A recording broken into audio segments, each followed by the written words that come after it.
Naimbag na daw, kada tayo aming ako, ay ayatot na staff and employees and our guards from the LUPJ. Of course, headed by our warden, Police Colonel, naalala ko sir yung ano ninyo yung palayo ninyo. Yung ako Warden Pasky na po.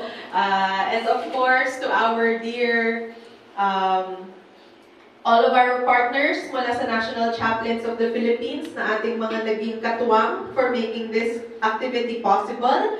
Thank you so much po to President Bishop Rovel Soleza and NCP Secretary General Concurrent, Provincial Director of La Union, of course, our dear chaplain, Rene Tamoria. Sana po ay hindi po kayong magsasawang mag-initiate ng mga ganitong klaseng activities. Sa totoo lang po niyan, di na po ako tatayo, no? Let's be a bit casual na lang kasi nakapag-closing program na tayo at lahat-lahat. Pero andito po ako ngayon personally. Gusto ko rin pong bumawi kay Sir Rene.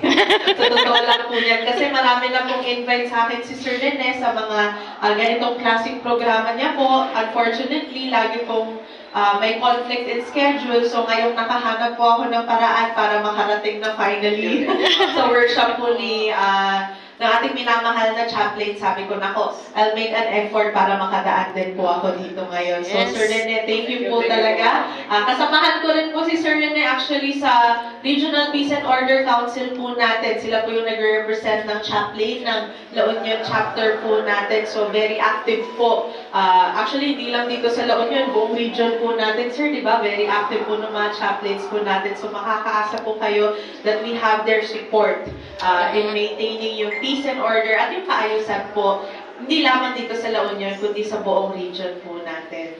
So, just to share lang din po sa inyo, no, I hope na mas namulat po yung mga puso at isipan po ninyo in this values sharing workshop na in-initiate po again ng ating mga partners and of course ng ating dear warden.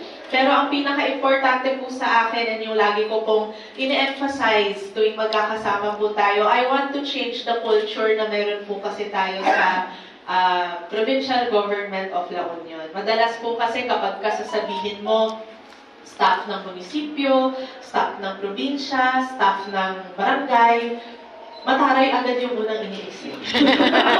Hindi ba? Bakit kayo? Hindi, ganun talaga yung stereotype, di ba? Na may ganun, na minsan hindi makalapit ang tao sa atin kasi kinakabahan sila, natatakot sila because yun nga yung stereotype na meron sa atin. Pero happy po ako kasi unang araw ng upo ko po bilang governor po natin, I already reminded lahat ng mga kasamahan natin sa PGLU na sana hindi ganon yung imahe natin. Kundi lahat po tayo ay mas maging open, mas maging welcoming, mas maging friendly sa isa't isa, and of course, sa mga constituents po natin. And happy po ako kasi marami pong nagsasabi, even mga outsiders, mga visitors po natin from different regions, different provinces, different cities na, bakit ganito sa Kapitolyo ninyo? Lahat halos nakangiti, lahat nagkakamusta ng good morning, good afternoon, ganyan. Lahat nag-a-assist sa amin, tinatanong kung ano yung kailangan namin. And it really just starts with yourself. Okay?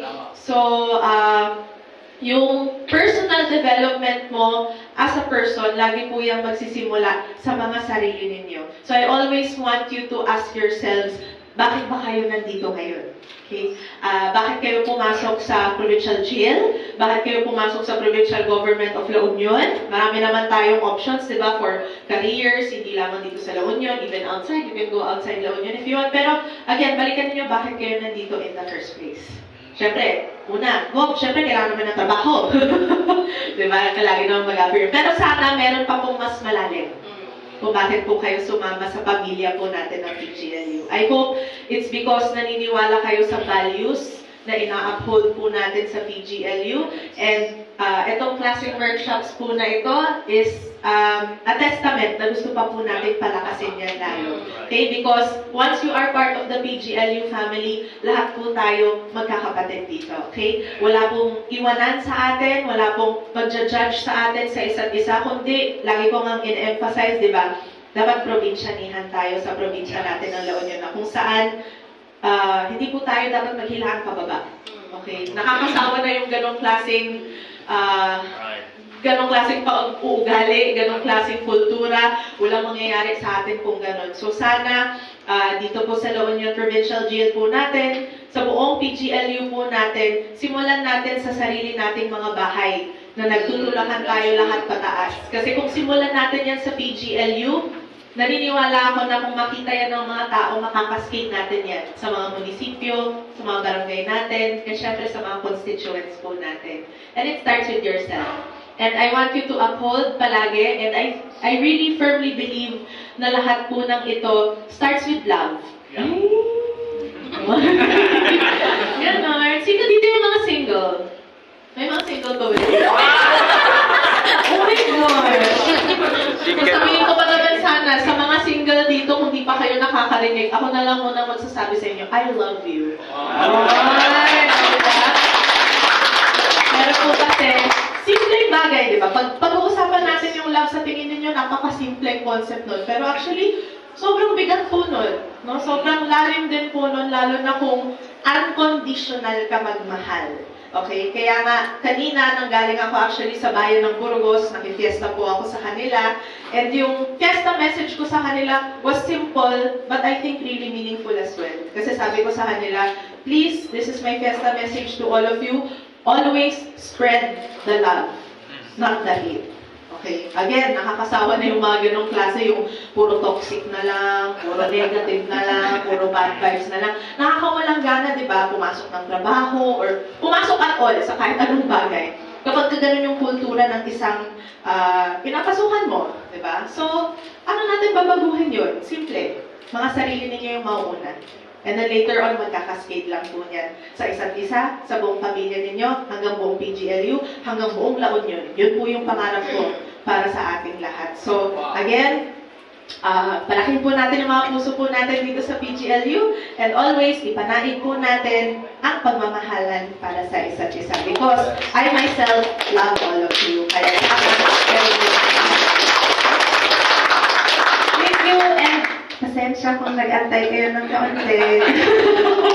Thank you everyone. Just unay tiagina. May God continue to bless us all, and God bless our LUPJ and our Fair La Union. Salamat. Thank you po. Picture po tayo. Sa labas na natin. Labas po.